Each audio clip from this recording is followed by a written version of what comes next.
Lose the daylight to decay, slowly rot your brain away. It looks like some weird, big, fat sausage. Underneath the surfaceless, worthless information lays. Open up your mind. We're going to experience some sort of convergence where we have all these new ways that we can augment, the hands, the feet. Maybe we can replace part of the chest, the brain, the eyes. At what point will you just say, I kind of just want to be better? Let yourself unwind.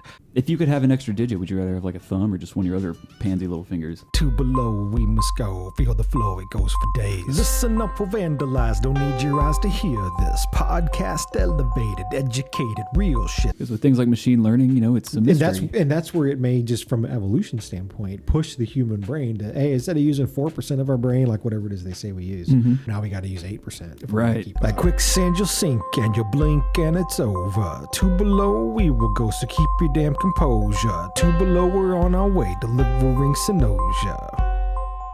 Welcome back, everybody. Welcome back, everyone. Hope you're doing well. Yeah. How you doing, John? I'm doing really well. How about you, Matt? It's another great day. I know. Every day is a great day when we get to record fun stories. So, what do we have in store today? What are we going to be doing? I do have an announcement. Hit me with it. We got shit wrong That? in episode 4. What a surprise. Yes. That's- Apparently we got quite a bit wrong. I don't know exactly what yet, but you know what this means, right? I'm thinking a little bit Miss Smartypants? Yep. It means that we are going to have to take our medicine I'm ready for it. and hear what Miss Smartypants has to say. You take the facts, you don't get right. Miss Smartypants is there to fight. She'll let you know when you're wrong. In a world full of news, it's easy to fuck up a few, but Miss Smartypants is always there to bring the truth to you. Miss Smartypants,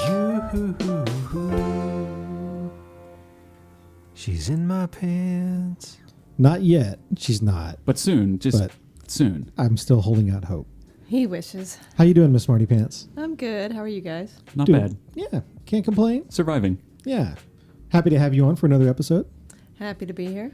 Very good. So I understand that we got a few things wrong in episode 4. Question for you. On a scale of 1 to 10, 1 being we didn't get anything wrong and 10 being we got everything wrong, how are we looking on this one? Probably like a 4, but I need to correct some of my own mistakes. Okay. So you're taking some of the blame for this one. Yep. Drinking Right. the own medicine, so You to got speak. it. Nice. I like it. I do too. Fantastic. Yeah. So, one of the things that I forgot to mention when we introduced Miss Smartypants was that hopefully our listeners will appreciate this, but she actually is a journalist. Her college degree was in journalism. Yes, Is that correct? that's correct. So I think it actually says journalism on your bachelor's. It does. It was the photojournalism faction, or whatever you called it, of the journalism department at University of North Texas. And you've worked at multiple newspapers. I wouldn't say multiple, but a couple. Okay. So, a couple of those college, newspapers. Yep, it was a daily publication, so Yes. there were deadlines, and this was when there was film. Right. So it took some time to get from taking the photo to the paper, not just a direct download. See, There were chemicals involved. this explains so much to Right. me. This is why you have such a burning desire for correcting and for facts and things. Yes, right. I did news writing and editorial before photo, so See, what a great combo. Right. I think it's awesome. So it's a phrase that you don't actually hear too much these days, and that's journalistic integrity. And that's what we're all about here at Two Right. Below. Not So- only do we want to talk about less stressful and more fun and interesting stories, but we want to do it with the right level of factness. Is that a word? I don't Let me give you something to correct next episode. That's sort of like poachering, I think. Wasn't Yes. that Okay. a one we had? That was another good one. Yeah, that one was mine. Oh, was it? Oh, we're just all Well- sorts of new words. So why don't we go ahead and just dive into, and let me take my shirt off here so you can Well, I'm leaving start the giving room. give me some so- lashes. Okay, well, you started off by saying it had been just 1 week, but it had been 2 weeks since your last podcast. Yeah, you know what? I thought about that kind of right when I said it, but But it's I just also, rolled we with were it. stuck in a time warp and we couldn't get out of it. That's true. That's So- true. That one story you had was in the future, and Yeah, you know, see, I so- mean, we're coming back to reality here. Just give us a chance. You know what? That's where that was about a week, wasn't it? I think that's where that week went. I think that was it. Yeah, it is. And that's why it all makes sense. Okay. All right. Okay. all right. And then the next is mine. I said that I listen to about 7 podcasts regularly, and it's really about 13. Oh, So, so you didn't give yourself enough credit. I didn't, And- but granted, it's only like from 3 different sources, or 4 different sources, and then a few extras that I listen to irregularly. so this is a case of Miss Smartypants correcting Miss Smartypants. That's right. Okay. I didn't get enough smarts in my pants. It's deep. She's smarter than she said she was. That's- she well- wanted to make sure we all knew. That's right. Now we do. So Right. And more smarts in the pants. I didn't explain what Hemingway cats are. No, you didn't, and Mm. I was actually pretty confused when you said it because I had no clue. I was thinking Ernest Hemingway. So, It is. So like a cat, a cat that Oh, like actually writes literature. And, No. Okay. It's not Yeah, an sits author. down and does books and poetry. well, and, isn't that what Ernest Hemingway did? Yes, but this was a cat owned by Ernest Hemingway. I wonder if he shaved it. Okay, sorry. Anyways, Okay, a ship captain gave Ernest Hemingway a 6-toed white cat. Hemingway raised it in Key West, and it's a small island, so there's probably some inbreeding. Anyway, there's a whole lot of polydactyl cats there, Polydactyl. is that like a 6-footed something? extra toes. Extra. Okay. Or extra fingers, like the guy at Zoom Zooms back in the day. That's right. That's right. It was a little convenience store in Denton Called Zoom Zooms? called Zoom Zooms. Okay. Was that the actual name of it, or is that just That's what the everybody name of referred it. to it? If Where you was look, this in there Denton? was Like near the square or anything neon like that? Or It's on the way to the square. Yeah. Okay. south Okay. of the square. Yeah, and there was a guy that worked there that had an extra digit. Oh, that's cool. Yeah, If you could have an extra digit, would you rather have like a thumb or just one of your other pansy little fingers? man, thumbs are much more useful. They're so aren't they? useful. What if you had a thumb on each side of the palm? I mean, that could just change But the world. that's not going to do much for guitar. If you were trying to play a stringed instrument, having an extra finger would probably be Just get in the way. or it might be a little more beneficial. This calls for a new guitar design potentially. That's right. Not to totally derail us. All right, so Okay. where were we? Okay, so the cats had usually just That's one. right, polydactyl. Okay, polydactyl. Okay. They usually had one extra toe, Is that Okay. in Key West? Is but where up these to are? like 7, maybe more. Yes, in Key West. Some of them had 7, so they would have like 4 on one side and 3 on the other, and the paw would actually bend in the middle, so they could grab things with it. That is amazing. And I have some pictures that we can put up, but Okay, absolutely. Yeah, we'll put a link in the Yeah. show notes. I mean, I just Googled Hemingway cat, so All right. Well, we can Google that for you. That's what we're here for. So polydactyl. I thought that was a good word for. And For so that was a result of Ernest Hemingway inbreeding his own cats. Pretty much. And you said Okay. it was a gift to Hemingway originally, the cat was? A ship's captain gave him a 6-toed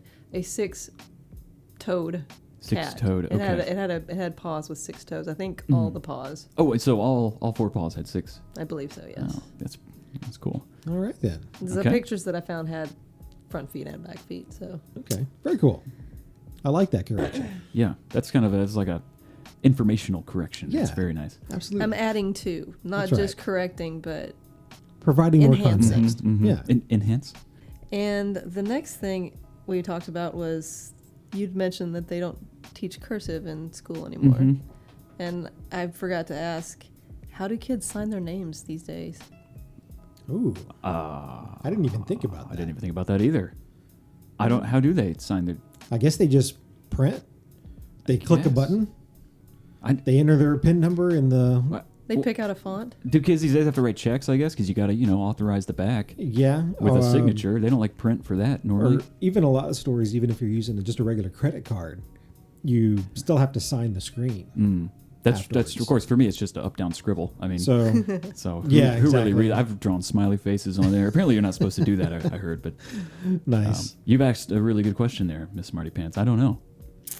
I'll have to research that some. All right. yeah. If anybody knows the answer to that, let us know. Yeah, how do kids sign their names if they don't know cursive? Right. If you don't know cursive, how What do do you you do? sign your name? Tweet at us. Yeah, let us know. All right. After that, you discussed a UFO story, and then you mentioned another UFO story that would be coming up later in the episode that didn't happen. Oh, no. That's right. Oh, no. So there are people out there waiting. So, hey, I was just teasing episode 5 in the episode 4 intro. Mhm. That's all. Mhm. You know, So every episode makes just one long continuous That's right. episode, really. It's you know delayed. when we're recording these, sometimes where we think the stories are going to break, it just doesn't happen. Right. And so sometimes a story gets pushed until the next episode. So That's right. And this must be what happened here. I guess the lesson here is be careful what we commit to in the intro. Mm-hmm. Mm-hmm. All right. We just get so excited. Well, we should just be careful. I know. All right. Okay. All right. Another good one. No taken. All right, the discussion of the Diane Fossey story. I wasn't sure what a group of gorillas are, but they are a band or a troupe, or less popularly used, a whoop. A A whoop. hoop. Is that was a hard H in there? Is That's it awesome. like Is it like hoop? wheat and cool whip. cool whip? Really Just like, Like Stewie whoop, whoop? from Family Guy. Yes, whoop. interesting? So what's the preferred troop? Band or troupe. And then whoop was I totally want to get Less Stewie to used. say that. I know. A hoop of gorillas. I was kind of hoping a group of gorillas would be called like bananas or something. That would be a bunch. Just a bunch Ah, of a bunch yeah. of gorillas. Look at that. Think the huge bunch of gorillas. Look at that bunch of gorillas over there. So whoop. Oh, I forgot where Diane Fossey, where she studied the gorillas. It was the mountain gorillas in Rwanda. In Okay. Rwanda. Okay. And she studied them for 18 years, but then she was murdered in 1985. And it was unsolved, but the person who found her said that when he saw her face, it had been split diagonally with one machete blow. Interesting. So Sounds like she a died for poachers her or something? beliefs. poachers. She- Yeah, Wow. had to be right. Had to be. Yeah. Because you later apologized to 2 ladies, and I said one was dead, so I was going to Right. just let everybody know that Cassie is still with us, and See, that Diane was- Fossey is no longer. The other day I was at home. I was thinking, was Cassie the one that she was talking about? Oh no! I got worried for a minute there. No, no, I'm no. glad Okay. we cleared that up. Glad you're alive, Cassie. And then I didn't explain Found magazine, which was started in 2004 by a guy named Davy Rothbart, who works also with This American Life. And a note was mistakenly put on his car. Okay. So a woman thought that her boyfriend was cheating on her again, and left a note saying, "I know you're at this bitch's house again. I see your car." And it was Davy's car. It wasn't this guy's car. Anyway, so it inspired him to start this Found magazine, which is just notes and trash and library book marks that were left in the book that people find and send to him. So And what, he just like scans them and things and writes articles about them, and that sounds kind of like a fun read. Yeah, he'd put them together into magazines. there's a and- podcast, a website, there's books. Didn't you say there were buy. like variants of it too, like Dirty Found. Dirty Found? Yeah, that was that. And those are usually Polaroids. Oh, that sounds fun. Okay, And then just one more thing. All right. okay. What do we got? Taco Bell, the weddings at Taco Bell. You Yes, I remember that one. remember that story? I do remember that story. That was a good one. They don't have waiters at Taco Bell. Are you sure? And that's not even the PC term. I think now it's server. What was that photo we saw of the guy wearing the like Taco Bell That's an employee. regalia? Or I see. an order taker, or So he's just the guy at the counter. they don't really have waiters. So they don't actually or have, like, servers I at Taco see. Bell so much. All right. So it's people holding, wearing like 3 hats up there. So Doing multiple basically, jobs. he's just a waiter that doesn't get tips. Because I bet he still has to take the food out. Yeah, that's what it looks like. That's what it seems like. I mean, someone's got to They bring just food. call your number and Wow, you paid $600 for a wedding, and now you got to go up and get your 12 tacos. They're like, Miss Jackson wedding, party of 15, your food is ready. Please come to the front, please. do they actually come out and say, "Hi, I'm so and so, and I'll be your server"? And Nope, absolutely not. So that See? Yeah, would that's a not good point. fall. That would definitely not classify as a waiter. Okay, that's another good point. All right, lots of good points today. Mhm. I think we learned a little bit that we didn't know. Mm-hmm. Yep, I think that's all I've got for you. All right. Thanks, Miss Smartypants. And no, no specific book recommendation today, but I do recommend that everyone check out Joe Lansdale, All right. my favorite author. What's a good book by Joe Lansdale? Well, technically, it's Joe R. Lansdale. If you don't like to read, he is the author, I guess, behind the Hap and Leonard series that recently has come out on TV. Okay, don't know what On that is. Sundance Channel. Yeah, two seasons so far. Movie called Cold in July. Oh yeah, It's Cold in basically July. like East Texas noir type thing. There's like a detective that's and a femme fatale and some sort of mystery and like And that it's sort a- of thing. it's a But series. it's got It's an a- East Texas flair to it. So That sounds kind of nice. I've never heard of it before.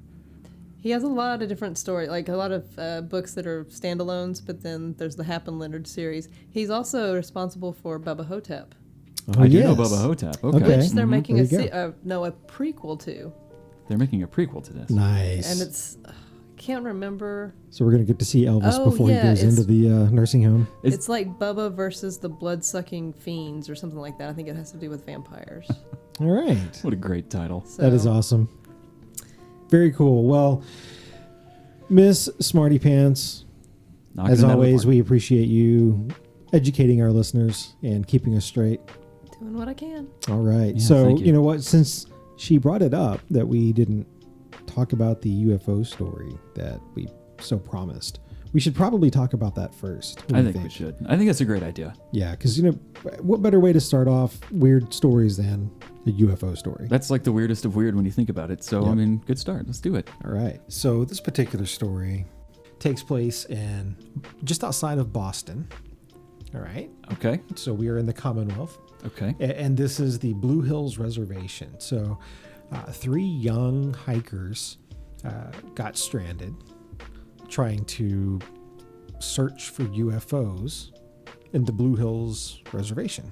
How young are we talking here? So teenagers. Teenagers. Okay. Yeah, so I want to say it was like 17, 18. 18. 19. Okay. So right in that, high school senior type area. Right. Right.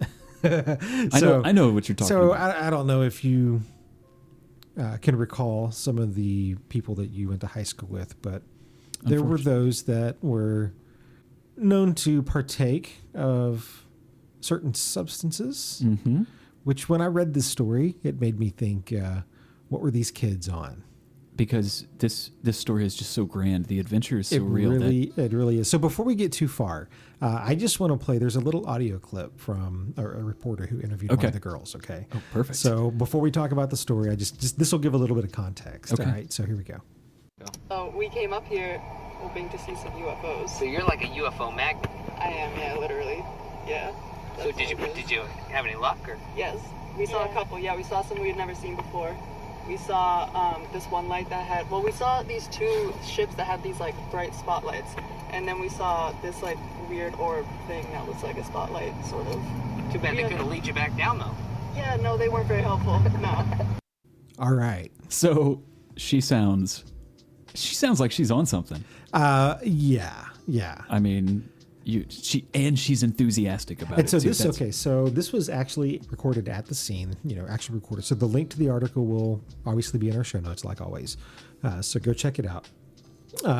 So this particular reporter, they tweeted it, and we'll put a link to his tweet as well. But the video is obviously right at the scene where they're rescued, and this was a big deal. So they actually called for help, and so they decided, spur of the moment, according to the story, they're all just kind of hanging out, probably not smoking weed. I doubt it. There's no way. There's no way there's no way. any weed involved in this. So they're not smoking weed, and they decide, hey, let's go look for some UFOs. Who doesn't think about that every now and then? So they take off. They took off. They were headed in a direction. Now, per the girl in the video, she is what did she say? Magnet. She's a magnet for UFOs. Right. Yeah. Right. So if you kind of do a little bit of extra digging beyond this story, there are apparently people who believe that they attract UFOs. Really? Like there's a sector out right, there. Right. Exactly. Okay. So she is apparently one of these people. So yeah, they take off, and the reason why they had to call for help was because they so they went up this really rocky face. Okay. All right, it's at dusk, so it's getting dark. They're not gonna be able to see their way back. one of them is wearing slippers. Not a good idea. What were they thinking? Slippers. I mean, they weren't thinking.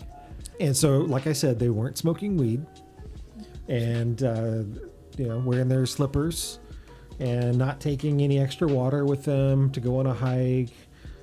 They decide they're going to go look for some UFOs, and so these kids were from, I think, Plymouth is what the article said. So they ended up getting to a point where they had to make a decision. They knew they couldn't go back the way they came because it was way too rocky. There was no light. They didn't bring any flashlights. Their phones were dead because they didn't charge their phones before they left. They're like stranded. Right. So their phones are about to die. And they've got no water. They're wearing slippers. They can't climb back down the side of this little mountain that they climbed, or these hills that they climbed.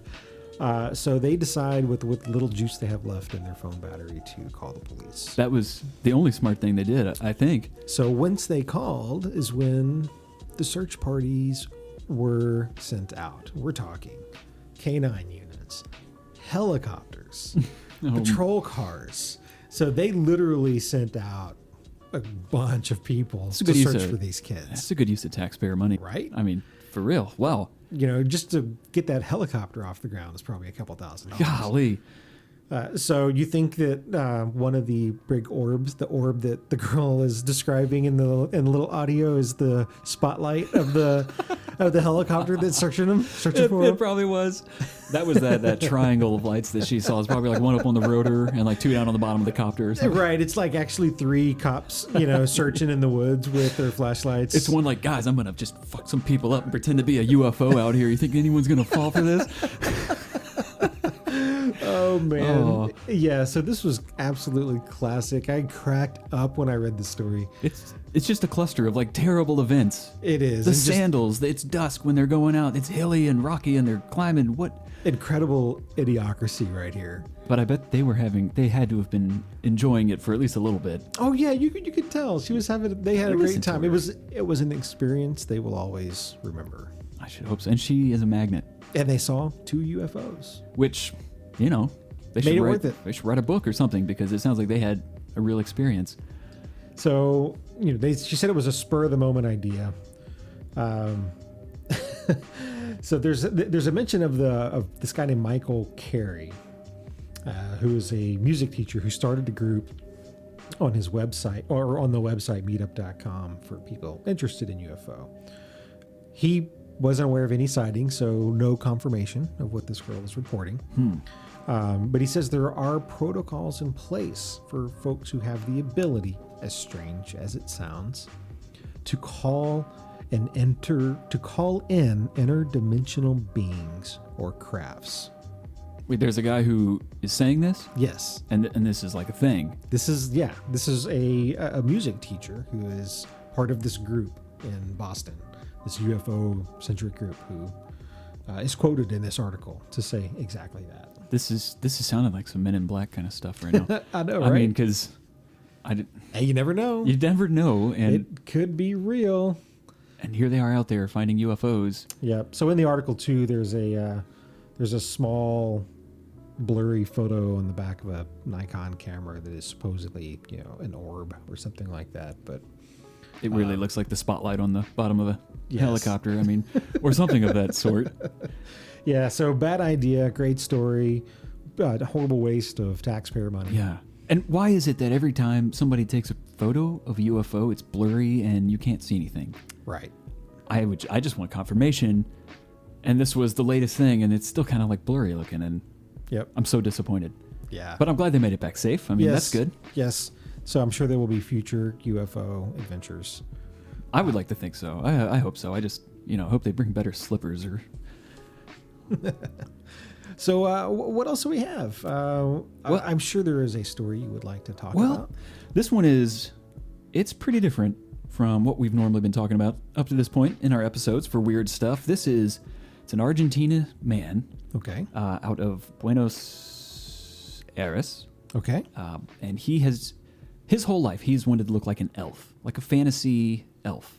I've heard of this. Mm-hmm. There's a lot of different people that feel they identify with another race or species. Yeah. Even. Yeah, like I've seen people who, they want to look kind of like a tiger, and so Right, they get some exactly. implants or Right.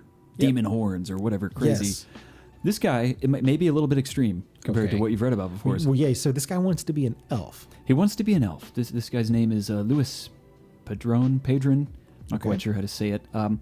Loves fantasy, loves elves. He spent $45,000 to rework his face, along with liposuction, a nose job, body hair removal, and procedures to change his eye color to fully transform him into an elf. There's a photo here that we'll hopefully have in the link along with the podcast here. Yeah, I'm looking at it now. He is pure white with red eyes. He has, of course, these totally fake-looking elf ears. But here's the other thing, right? Okay, he spent $45,000. He spends as well money bleaching his skin and hair, which costs around $7,000 a month to purchase the special creams, the dyes, and the SPF 100 sunscreen. $7,000 a month? That, it seems like very quickly that dwarfs the $45,000 he spent for Wow. surgery. I don't know how this guy's getting this money. It doesn't Yeah. say anything about that. This is his dream, and he doesn't look like a normal human. No, he definitely looks like like a demon. super bleached guy with red. The whites of his eyes are kind of red. I wonder if those were just contacts, maybe. It's got to be context, but like his eyes look huge, and he's pure white. He looks like what you would think an albino would look like, and his hair is white, and Right. his ears are elfish. I just can't get over the $7,000 a month. That's so much. What does that come to? $96,000 a year? Yeah, that's insane. That's so much money. And can you imagine little kids seeing this guy? Probably like, welcome to Nightmares for Life, little kiddo, because Mr. Elfman over here. I mean, we've all growing up seen movies that we identify with. We're like, oh man, that's so cool. I want to be Gandalf or whatever. Yeah. But this dude actually took it to a whole new level and He did. is trying to. You think it was Lord of the Rings that kind of inspired? Most people think, when they think of fantasy, I think a lot of people think Lord of the Rings. I think so too, especially when you think elves, right? Yeah, and he looks sort of in my mind like a high elf, a fantasy high elf, which I could see fitting. What's interesting, if you look, John, there's a side-by-side photo of this guy before and Oh after. yeah, I see that. And you can see how much he's changed. I mean, Wow. he's got some facial hair in the before photo, and his eyes still look kind of big in the before photo, actually. Yeah, they really do. But he's totally different. I mean, he's dropped a megaton on this. And it says he's 25 years old. I don't think I mentioned that. I But see that. Wow, 25. That's crazy. And it says that he wants to have his ears cut so that they look pointy like an elf. He still wants to have his jaw more sharp like a diamond. He still wants another facelift. eye lift. Yeah, he wants a more cat-like eye shape. Wow. I mean, so this guy's, It's dedication. he's dedicated to fantasy. And, I mean, he's a nightmare right now. I'm sorry. There's just- He's going to have a, if he gets through the whole thing, he's going to have a career for like Comic-Con. Sure. But what's he going to look like when he's 80? Good point. I can't. He's going to look like something so messed up. I can't even describe it. He's going to have to keep that skin really tight. Maybe he'll look like this when he's 80, and we're all He going to be might. jealous at that point. Like, Yeah, wow. exactly. He just figured out the secret. Yeah. Get all the surgery done early, and you're Just get good. it out of the you know? way. That's right. Yeah. The rest of us will be just taking our pills that let us be immortal. He'll be just elfing it up over there. Nice. So that's that. That's Okay. that. Okay. So, what else do we have coming our way in terms of... So I want to kind of change the tone here a little bit, and I'm going to apologize in advance for anybody that clicks on the link to this story. If you're easily grossed out, you might want to just avoid that and enjoy the story through the sound of our voice, because these pictures are pretty brutal. They're nasty. Yeah. What was your first impression when you saw the photos? 5 or 6 gags. Okay. And then 20 minutes of trying to contain the gag reflex, and then I had to text you about it. So Yeah, it about was- how I was gagging. So I mean, that was me. So what this story is in the UK, I believe. No, this was in China. Doctors removed 28 pounds of feces from a man who had been constipated since birth. He had this kind of rare condition where the nerves didn't fire right in his bowels, I see. and so things just backed up. So, but he still worked, but just He did. He just things backed up over. Yeah. So by the end, they say he looked like he was 9 months pregnant. Does it say how long it took? So the guy was 22 years old when he had the surgery, and it says he had been constipated since birth. So for 22 years. 22 years. Potentially, if it's been that Right. building up. Right. And so I mean, to make it clear, I don't think he was constipated to the point where he didn't shit for 22 years. Right. That's impossible. But he wasn't fully evacuating. Right. Maybe like 99% or 90% or Right. something like that, where there's Probably always a just little whatever bit. would push out based on what the input is. We should have done a calculation. Yeah, so they actually have pictures. So they had to take out a large section of his enlarged bowel, grossly enlarged bowel, I think is the words they use in the story. It's so fitting for how it looks. So 30 inches. And 30 very full inches. it looks like some weird big fat sausage. It's like it's in a sausage skin or something like that. And if you poke it, it's just going to explode. I was going to say it looks like something from like the 1982 The Thing. This doctor is holding it like he's got a prize bass that he just caught out on the lake. He's holding 28 pounds of fecal matter, and he's loving it, dude. He is. I'm surprised he doesn't have it hanging from a hook, and he's just standing next to it. You'd have to have some strong line for that. Yeah, so it did. So it said he looked like he was 9 months pregnant. Now, I know we're making fun here and having a good laugh, but man, this had to be painful. Very much. I So painful. Can't even imagine. But getting it out on the other end of the spectrum. Man, so we have all experienced that moment after an amazing number 2. Mm-hmm. I'll be gentle with that, since we're already being brutal with the link in the story. That just feels like a weight has been lifted. You feel like a new person. Like if you were to stand up, you would almost float because Right. of how amazing it felt. Right. Like, Yes. life, So we've all life-changing. experienced that, right? Yeah. Mm-hmm. Can you imagine it's that times a million for this guy, like when he woke up? I can't even imagine, because these photos just make me think, what in the world? That's like the size of my body. It looks like. Yeah. I'd be like waking up without my torso. I don't know.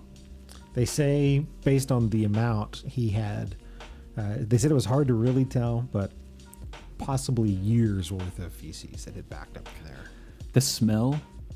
Oh, I had to have been. Room clearing. I had to, and they even say here, and it looked like he was about to explode. Is what they say. That's Yeah. how painful this must have been. Yeah, it says they stitched it up at both ends after they took it out. So this is actually called, I may get this wrong, but Hirschsprung's disease.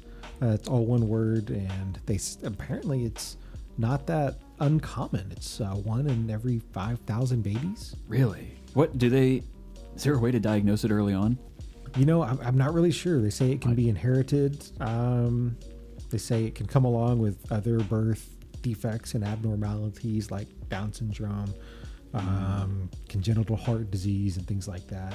It does say right here that a lot of the symptoms are not obvious until they're older. Right. So that could be really rough.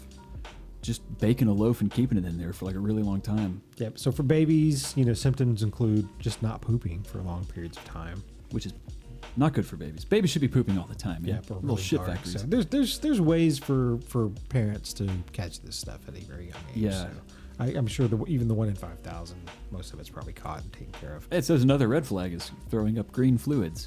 Yeah, which is what happened when I saw these pictures. You're just recreating Slimer from Ghostbusters, so.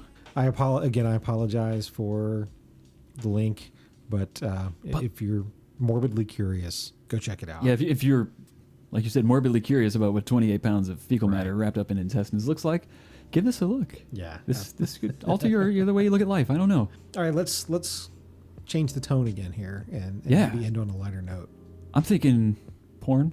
Oh, you know it. We're back at porn. Here we Okay. are. Like I said, every segment we can have porn in every segment. Somehow we just keep finding articles. It's Yeah. not like we're not trying to. When you're searching for things like this, porn pops up so much. Right. And I mean, that's what the internet's built on. it really is. It's like 99% powered by porn. It is. That's if we could somehow harness electricity and power from it. Oh, could you imagine? I bet Endless. 1% of the world's porn usage would probably power 100% of the world. Yep. So we should think about that. I could probably generate enough energy for warp speed. For 3 seconds. Yes, absolutely. So, okay, so here's what we're talking about. This is something that we've probably all been worried about potentially doing at some point in our life. Okay. And unfortunately, this Democratic lawmaker in Rhode Island named Ramon Perez, I'm not quite sure how to say his first name, he sent out he printed out an article to have his secretary send out. And this was a Wikipedia article that was a screenshot he took. Okay. But it was a screenshot of his whole browser and all of the other tabs that he had opened along with the Wikipedia article. Oh, no. So, and this is how like crazy this is. The Wikipedia article, it says the title was the Puerto Rico Automobile Accident Compensation Administration. So they were looking at something pretty important here, right? If you then dig and look a little bit deeper into the tabs on this guy's browser, you will see, here we go. We have a tab open that says MILF. It looks like blonde, young and cute. Oh, we got a tab with brunette, another one with candy. So this guy was doing some serious browsing. Nice. And here's the thing. He didn't say it was him when people have asked him. Well, whoever owns up to it. Who would? I almost think you'd be cooler if you did own up to it. Yeah, Because then it's like, cool, man, you're like the rest of us. exactly. But instead, this guy's like, no, my friend sent me that. And he's like, I should be the one to say sorry because really it's on me, but my friend sent me that. And that's what I sent out. I didn't double check it. I didn't look at it. So, a couple of things here kind of irk me about this story. And what's that? So, the first is this guy really using Wikipedia as source of truth? This is To what it prove a looks point? like. Wikipedia is great for students who are looking for great sources. And don't get me wrong. There's a lot of really valid, good, real information on Wikipedia. Absolutely.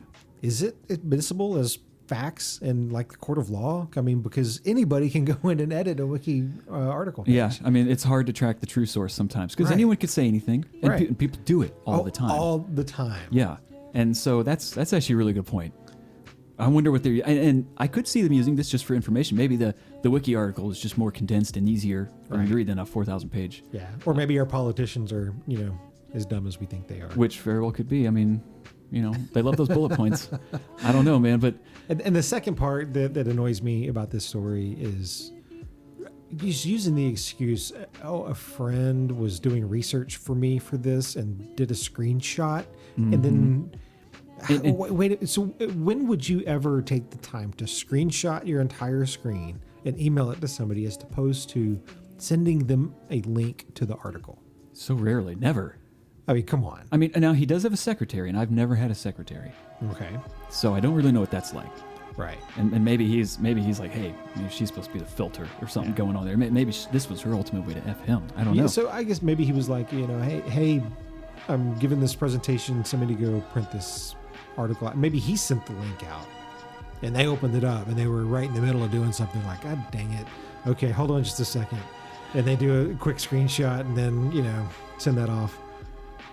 That's probably what went on. Wow, I mean, and this is right in the middle of it says a testimony that was going on. So a lot of important people saw this, and if he had owned up to it, I think it would have been great. And maybe he had a friend, but then you're like, why is your friend researching and sending you this stuff? Yeah, it doesn't make any sense. He came out and said, he won't tell us who the friend is. And if that did happen, then you're an idiot, number one, for not proofreading your stuff before you show it. Absolutely. And it would have gone through, 3 people's hands by that point? Yeah. So, yeah, I mean, come on. Yeah, that's. And what's weird is no one ever says this, out loud. Like we all think it, don't we? But no one ever says it out Yeah. loud. Why? I don't know. Like you never see a big news outlet. So this was in Rhode Island, Over in Rhode Island, right? And Ramon Perez. Okay. Ramon Perez. He's probably still thinking about this right now. Oh, I'm sure he Probably is. turning red just thinking about it. It says he wouldn't name the friend. I know he wouldn't name him. Right. What is up? Yeah. We I really would- trust you. I No, would rat you out so fast, Matt, if you did that. Me too. Yeah, I'd be like, yeah, no, my buddy Matt sent me that. So Yeah, he lives over at the blah blah blah. He definitely sent me all that stuff. one colleague said she was disturbed by the incident. Which Come on, really? I mean, How sensitive are we? Yeah, come on, lady. You're disturbed because of some tabs that had the word young and teen in it. She's probably the friend. No, a couple of words were blacked out. They were, which So- that tells me those were the good words that I would have liked to have seen, but Right. maybe there's a reason we don't get to see those. Redacted. It's always something's redacted. It's always something. So I just, there's the potential out there for all of us with this sort of technology. Yep. So, Always more minimize your porn tabs. Come on. yeah. Watch what you're doing, people. Mm-hmm. Everybody's looking at porn. Just got to be. Come on, keep it out of your work. Yeah. There are tools to help you with this. Utilize said tools. Oh man. Okay. Well, I think as far as the typical weird nude. It's the second time I've said that today. But it fits with porn, doesn't it? Yes, it does. It Porn does. and nude. So it was on my mind. Mm-hmm. I was thinking maybe we can move along and do a little wordness to the nerdness. I'd love to do that. Fantastic. It's been a while since we've nerded out. Yeah, so let's do that. Laser beams and bumblebees, science and technology. Is evolution blasphemy? It's wordness to the nerdness. Wordness to the nerdness. I still really do love that song. I do too. It's got a little jingle going to it. It You just does. want to sing with it. It makes me happy. Anything science and technology related makes me happy. Same here. It's like brings out my inner child sometimes. When I came across this article the other day, it made me especially happy. First of all, just the title, just the actual title of the article itself is wonderful, and it's ISS, International Space Station. Astronauts will bake the first crumb-free bread in space in 2018. I don't even think I can imagine crumb-free bread. So, I mean, and that just intrigued me. Crumb-free bread in space. So that totally drew me into the article. And in the moment when I opened up the article, there's this amazing photo, or it's not really, it's not a photo. It's a piece of art. It is a piece of art. It's this amazing piece of bread with little eyes drawn on it and a heart in its hair with little makeup underneath the eyes It's and a just smile. such a sweet little looking piece of toast. It is, and it looks like little rockets. Little toast jets coming out the bottom of them. Right. And just smiling. It just, made me happy to see that picture. This made me immediately think this is going to be such a great article. It did. So I started reading the article, and so basically the International Space Station, they're always looking for ways to improve life as you're doing your work up there. Sure. And food is obviously a big part of life. And so, Right. Instead of having, your little meal packs that are freeze dried or whatever it is, they're little, roast beef in a toothpaste tube that they, you see in the movies that they eat. They're trying to provide them actual real food grown in space or baked in space or cooked in space. So, all part of the science before we're going to be terraforming our next planet. Right. I mean that's critical when you think about it, because we need to feel like we are humans. Right. If we're going to be going so far out there. Yeah, and if we're going to be Food. living with masses of people in these space stations, we got to be able to do things like bake some bread. Right. We want to be able to, at some point, make that home-cooked meal that our parents used to make so we can feel like we're back at home again. So when you start to read the article, one of the first things it talks about is in 1965 on Gemini 3, so old launch. That was a couple of NASA astronauts, John Young and Gus Grissom. Okay. I think I got that right. So one of them snuck a corned beef sandwich on because the other one liked corned beef. No, but it wasn't just a corned beef sandwich. No, it wasn't just a corned beef sandwich. It was a 2-day-old That's right. corned beef It was sandwich. a 2-day-old corned beef sandwich. So many questions already. Right. And so that will actually that kind of plays into what evolves here in this story. So back in 1965, this astronaut sneaks this sandwich, and so they get up into space, and he brings it out, and like they say, almost immediately, the smell in the whole cabin was like this stale, because apparently microgravity affects odor. Does it? And so there was just, I can't even imagine what it smelled like. Stale 2-day-old corned beef sandwich, just instant nasty old sandwich. I wonder if it just like stagnates around the air It just probably almost instantaneous. Just permeates everywhere, and Yeah. it's got to be And terrible. you can't, what are you going to do? Just open the door? You're going to open the window? Oh, and the air place ISS, out? yeah, they just pop the hatch open and let some fresh air in, man. Like let some fresh space in, or There's really whatever. not much they can do. They can't. Oh man, and so another thing he didn't think about, and this was what really made me kind of laugh. Apparently, crumbs from this sandwich just started instantly. Just as soon as they brought it out, just crumbs went everywhere. Crumb City. Right, and so now you got all of these breadcrumbs flying around your multi-million, $100 million, $1 billion, whatever international space station. All it would take would one crumb to get into some critical component and cause a catastrophe. Fry some circuitry, get into a little vent or something. I mean, so they may have had a laugh about it afterwards, but when they were in the moment, it was probably pretty stressful. he should have just screamed out like impromptu science experiment. Oh man, I thought these guys were supposed to be like super smart. I thought so too. Wouldn't you have thought about that? I like to ahead know of that they're time? still jokesters, though. Yes. See, that's what I'm liking here.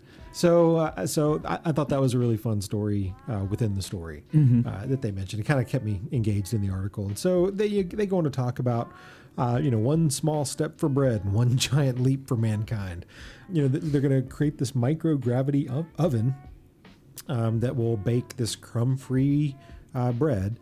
And now they've had bread in space. So, since then they figured out that they'd have to cut it into little squares and they would cover it with this like gelatin type material To keep the crumbs from coming off. to keep it crumb free, right? Right. And then they went to tortillas. Which I don't know if you've ever seen any of the latest ISS videos. There are ones where you can see them eating their tortillas. And Right. It's very common. Yep. And so now they're stuck in eating tortillas with every meal. So this new bread, who knows what it'll taste like, but I'm sure it'll need some improvement. Yeah, I see here they say that the tasty factor is one thing that they have to be working on, and Right. it sounds like the oven's some sort of low energy convection oven. Right. So that means it's very low heat and so yeah, it's going to be really interesting. But it's a special kind of dough that produces this crumb-free bread. I hope that we could get to try that at some point. Hey, I'd eat some crumb-free bread. I've tried the space ice cream. Yeah, put some butter, some little garlic on it. I bet it's good. Yeah. It could be amazing. And I mean, this is like a nice start for what they're doing in space right now, because they've done the coffee where they brewed the espresso up in space. That's right. So they could have like a fresh, Yep. and that's got to be nice. And now they're working on the bread. Yep. I mean, you're getting pretty close to being able to have a pretty homely experience. Yep. And then last year, actually, they had their first veggies grown on the International Space Station. Really? So yeah, they're really making some progress with how do we sustain our health, our everyday health with food. Yeah, especially for long space travel. Right. 'Cause you can't just keep going down to the 7-Eleven when you're on the International Space Station. Because at some point, the 7-Eleven's coming to you Right. for the vegetables and stuff, or whatever you're growing. I mean, they need their Right. stuff. So I'm sure Richard Branson would love to have a taxi service. Spaceship taxi service. absolutely, it'd be incredible. So yeah, really, really fun stuff. And another angle too that they talk about is besides just the nutrition, just the psychological aspect too of the smell of fresh bread cooking, and things like that make you think of home. And It's such a great smell now that you mention it. right, That fresh, warm bread smell. I want to get a bread maker now. right. So yeah, I totally nerded out on this story when I read it. Yeah. great headline. Great picture right when you open up the article. Great story about crumbs with this 2-day-old corned beef sandwich, and really interesting angle on some technology and space and what they're doing to make life better in space. It's a perfect fit for the Wordness segment. So let's talk about something else. I know you me. sent me an article that freaked me the heck out when I looked at this. Yeah, when you pull this article up, if you're pulling it up, if you're looking at our podcast, getting the link, and you're on your computer, just be ready. It's going to be this guy's face popping up and freaking you out. Yeah. But what you'll see here is really what this article is all about. This is, it's sort of a guy who's almost like a cyborg at this point. He has installed a camera. He lost his eye at a young age. And Right. He's had a custom-made camera that he can put into his eye instead of a custom, eye replacement lens or whatever they may be called.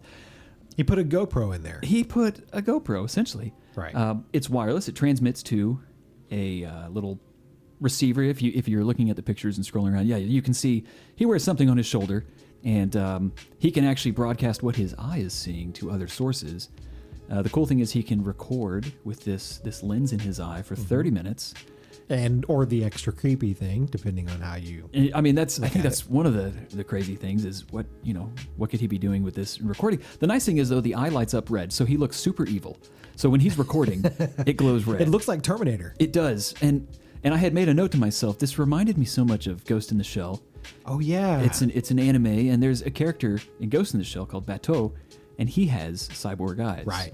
And just like this guy, so this guy in the article, when he was 9 years old, this is how he lost his eye. It says he was playing around with a shotgun, and he essentially shot his eye out. He was trying to mimic what cowboys would do in the movies back then and sort of lean against their shotguns, for support. Okay. And the shotgun went off, shot his eye out, and later in his life, it looks like 44, somewhere in his 40s perhaps. We might be hearing from Miss Smartypants on this one. He had some firms look into the potential to make something for his eye. So what happened was after he shot himself, his eye was still there. It's just after a while, it started to swell. So the doctor said, hey, you got to get rid of this eye. Right. And that's when he started looking for the potential of what he could do. This guy's name is Rob Spence, by the way. Okay. And he's out of Toronto. And I believe he's out of Toronto. So I'm sure there's got to be a little controversy about this, right? Privacy. Yeah. Remember Google Glass, right? There's all of these privacy concerns about, if you don't really know if somebody's recording you, is that a violation of your rights? Yeah. And even when you do know, right, is it still? Right. Because, you haven't given them consent. But the reality is we're recorded all the time. Absolutely. Anytime you walk into a convenience store, restaurants, any kind of bank or business. Yeah, you'd be surprised. They use walk that down the street. They use that data to figure out, what future customers may be doing, and they may be tracking all sorts of things you're doing. Right. Whether or not they're associating it to you, we're not quite sure, but I'm sure they are. Oh, of course they are. Absolutely. And, so this guy can record for 30 minutes. Okay. And he says that's something he deals with a lot. And apparently from what the article says, he gets a little, I guess, defensive when he talks about it. Okay. Because for him, it's not like his eye is able to see what this thing's recording, the eye that's missing. It's not giving him like extra peripheral vision. It's not giving him anything extra. For him, I think it's just utility for the eye so that he can still experience what that may be seeing. Right. For him, hey, it's my eye. Can't I do whatever I want with this? Of course. And apparently he talks to people who think otherwise, which I totally can see why.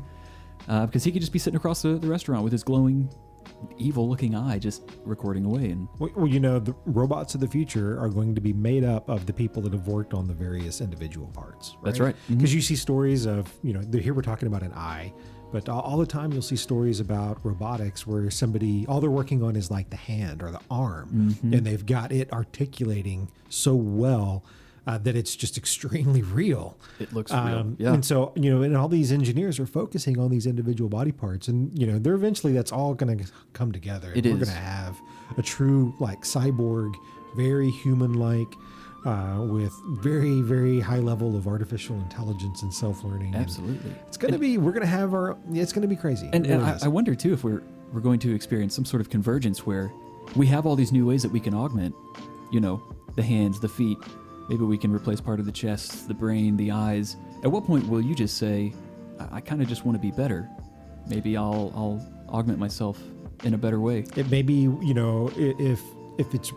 if the soul and consciousness is all about the brain, which a lot of scientists kind of say it is, and if you can keep the brain healthy and functioning, is that really all that matters? Would you need a heart? If you Would can need replace everything else, while still maintaining the function of the brain. Which is it's just crazy to think about.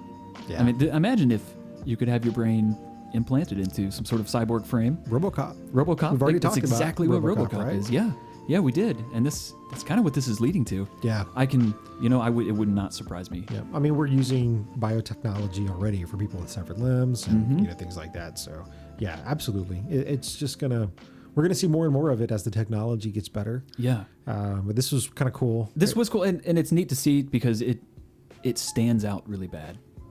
It's not like, hey, this is really stealthy. Like, you can't see.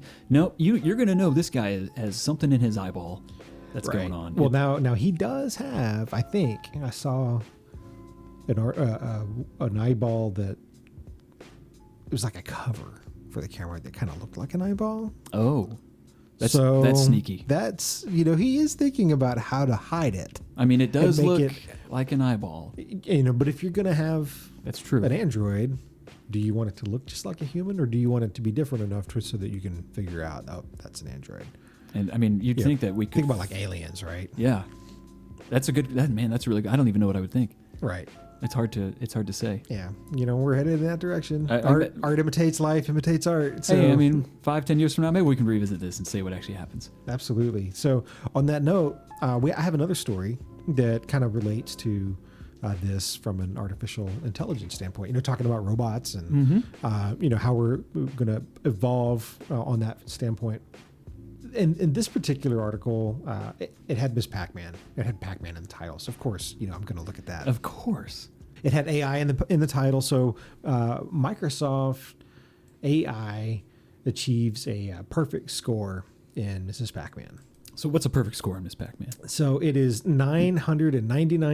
999,990. That is a perfect score in Miss Pacman. And what a weird number for a perfect score. So that means there is a certain algorithm that you have to follow, and you have to, get all the dots and the fruits and the ghosts, and you have to do everything in a certain order to get the most money from each one. And so yeah, it's they say it's very difficult to do, and that no human has ever done it without cheating. Oh, okay. So that tells a lot right there. Right. I mean, now you could say programming AI is kind of cheating to do this, but I mean the reality is we're teaching it. I mean it wasn't like a pre-programmed algorithm. right. This was deep learning. Right. It really was. And so they basically had in this this AI architecture that they used. It was Maloob's AI architecture.